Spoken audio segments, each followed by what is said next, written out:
Hello, I'm Jessica Jane. I'm an illustrator and designer, and today I'll be sharing my first pet portrait commission drawing on this channel.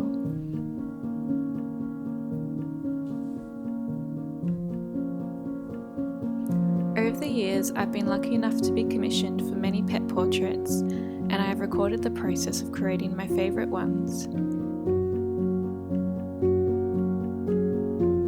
This will be the first of a series of pet portrait commission vlogs. Today I'll be taking you through my process of creating a pet portrait from start to finish. This is a commission I completed back in October 2023. It's a beautiful black cat curled up into a ball with a big fluffy tail. I love drawing this piece as the stance of the cat is unique to photos I've normally received and makes for a great original artwork.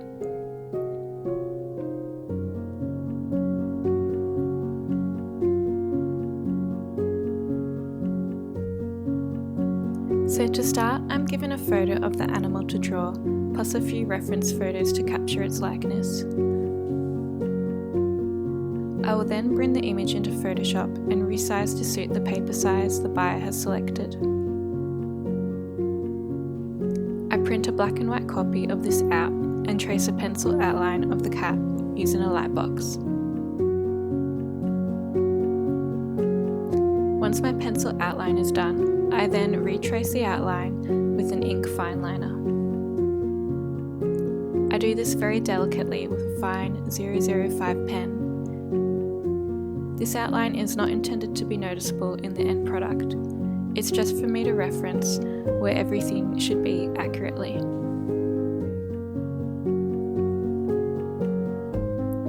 I won't draw solid lines either. If I'm tracing an area with fur, I'll make a small fur marking for the lines.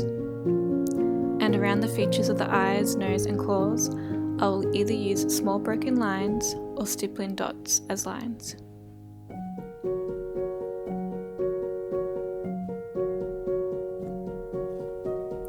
Once done, I start the first round of rendering.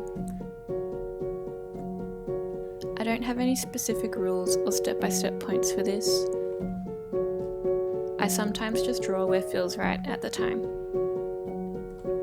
I will, however, generally begin with the face, focusing on the eyes, nose and mouth, and then branching out to the ears, head and body.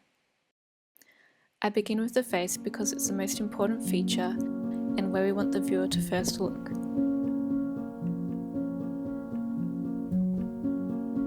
This is the most important part of the image, so it must be the most clear, detailed, accurate and contrasted to create focus.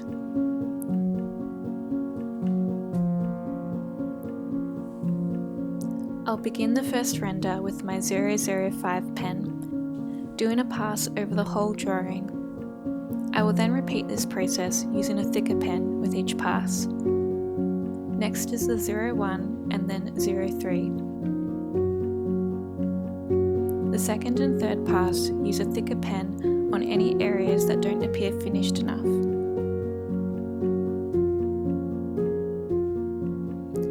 As this is a black cat, there is a lot of rendering needed to finish. I will go over the dark areas thoroughly with the 01 and then use the 03 on any shadowed and dark areas.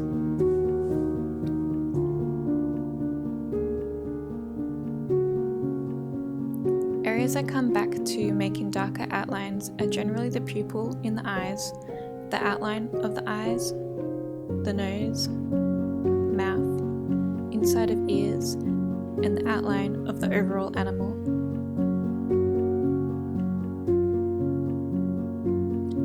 My rendering comprises of a mixture of line work, cross-hatching and stippling. The line work is used to show the fur direction, following the flow of fur placement referenced in the photo. Cross-hatching is useful to create shading and shadowed areas, building up dark tones in layers.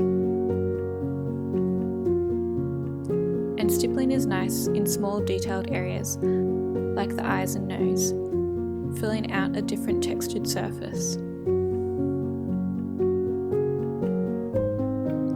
I also end all my drawings with stippling. It has become a signature aesthetic choice in my artworks.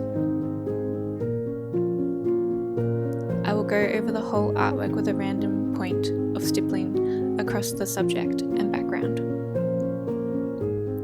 More so on the animal and just small amounts in the background.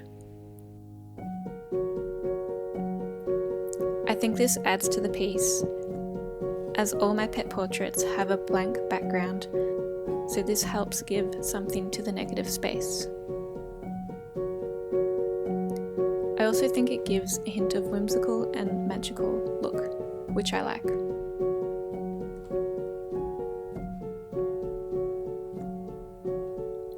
I then end my piece with my signature, Jessica Jane. I like to have this somewhere along the bottom of the piece, placed along the outside of the outline of the animal, as if it's part of the artwork. And with that, I'll leave you to enjoy the rest of the drawing process.